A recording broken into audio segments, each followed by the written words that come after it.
Hey my witches, I'm here today with sort of a self-care installment. I have been working with this book to help me with sort of, taking care of myself and also with helping with my creativity. I've been working with this book for a long time, and I would definitely credit this book as one of those ones that changed my life, so to speak. It's a book that I know a lot of other people really love and work with. And again, not every book works for everybody, but I do know a lot of people that this book has worked for as well.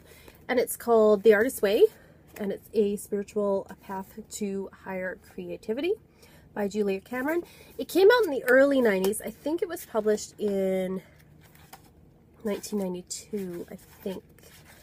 Let me see here. 1992, yes. I discovered this book in 1995, I think it was. Yes. Yeah, it was 95. And I definitely, the things she said in here were things I really needed to hear at the time. And it was a time in my life where I wasn't sure what I wanted to do next. I was feeling kind of stuck. And this book really helped me to see that, I am creative and I'm an artist. And helped me to really find my voice. And because of this book, I went on to do things like go to art school and play in bands and really honor my inner creative voice. Now, this book, like I said, it's been around for over 20 years now, and it's kind of a classic. She has other books as well, but I do think that this one, the other ones are good too, but I think this is definitely the best. And it's a 12-week program. And what it gets you to do is it gets you to do daily exercises, there's readings, and you also check in with yourself, and you do various things. But it's a 12-week course, and I find that whenever I feel like I'm getting off track or I feel kind of stuck or in between things, I go back to working with this book. So every so many years I kind of go back and work with this, and I find each time I get something new out of it. So, I've been feeling lately like I wasn't sure what to do sort of next creatively. I recently had an art show back in March with some of my art school pals, and that was awesome, but I was kind of feeling like I don't know what work I want to do next. I have some ideas, but I'm not sure what do I want to do musically, all these kind of things. Just like I just feel like I'm kind of between things. So I decided that I would pick this book up again, which I do every so many years, and I was wondering if anybody wanted to pick up the book along with me and study along with me, which would be really awesome. So I thought maybe every Saturday I'd do a little installment. So picked up this book. You can find this book anywhere. You can order it online. Most bookstores have it. Like I said, it is a classic. You usually find it in like sort of the self-help kind of section, although sometimes you find it in the art section because it is about creativity. Now, you don't have to be an artist to get something out of this book. If you just want to have a more creative life and feel like you're expressing yourself more, this book will still work. So the way the book's set up, like I said, it's a 12-week program. And she is a writer. The person that obviously wrote this book is a writer, but she also wrote screenplays. She's written plays for the stage. She's written novels. She's a pretty prolific writer. She also wrote for magazines when she was younger, I think.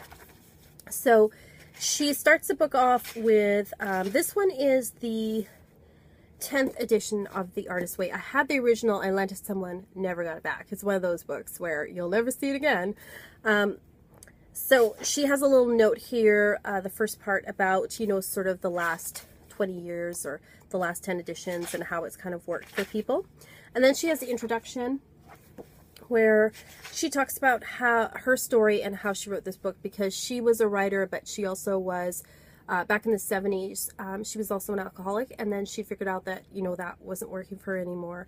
So she kind of went away to New Mexico, and she kind of got the idea for Morning Pages, which I'll talk about in a bit. And she was in New York, and when she went back to New York, she started helping people with their creativity and teaching courses, and people were like, you need to write this down.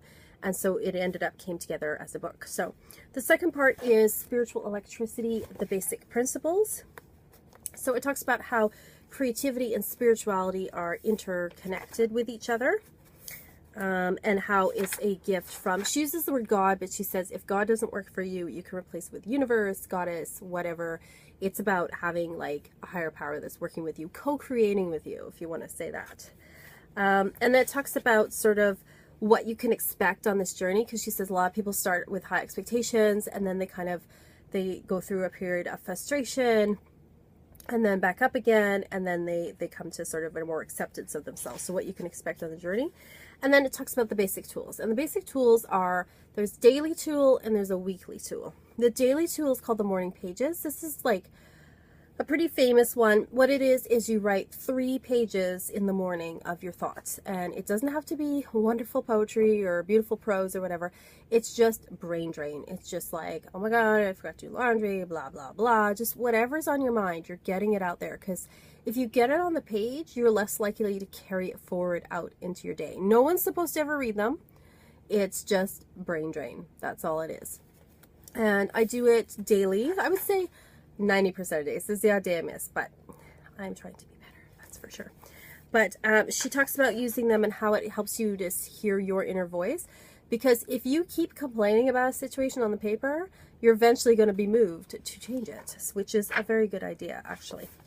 And it kind of gets you to trust your inner voice and to know who you are and what you think instead of what other people are telling you what to think. And then the second part is called the artist date. And what this is once a week you're supposed to take yourself, not with a friend, not with your spouse, your kids, nothing, just you, to go and do something fun. And it can be going to the dollar store and buying stickers. It can be going to a museum to see an exhibit you want to see. But it has to be something you think is fun. Not something you think like, oh yes, it's very cultured and I must do it, even though you don't really want to. It has to be something that's fun, that's for sure. So for example, this week for my artist date, I went to, there's like a metaphysical shop that opened recently in my area. So I thought I will go and check it out.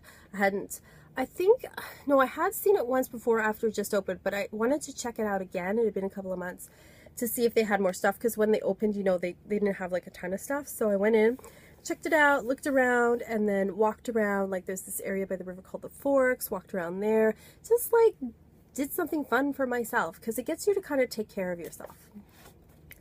So that is the first part, and then you're supposed to write a creativity contract, which basically says that you're going to follow the program, and then you're going to do your morning pages, and you're going to do your weekly artist date.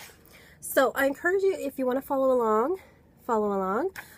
Next Saturday I'm going to talk about week 1, which is titled Recovering a Sense of Safety. So it's a really good book. Like I said, you don't have to be an artist, but if you just want to be more creative or reclaim sort of the creative, fun side of yourself, I do highly recommend this book. If you have worked with this book and you have any comments, please put in the comment below, or if you have any questions about it at all. And like and subscribe, and I'll see you next time.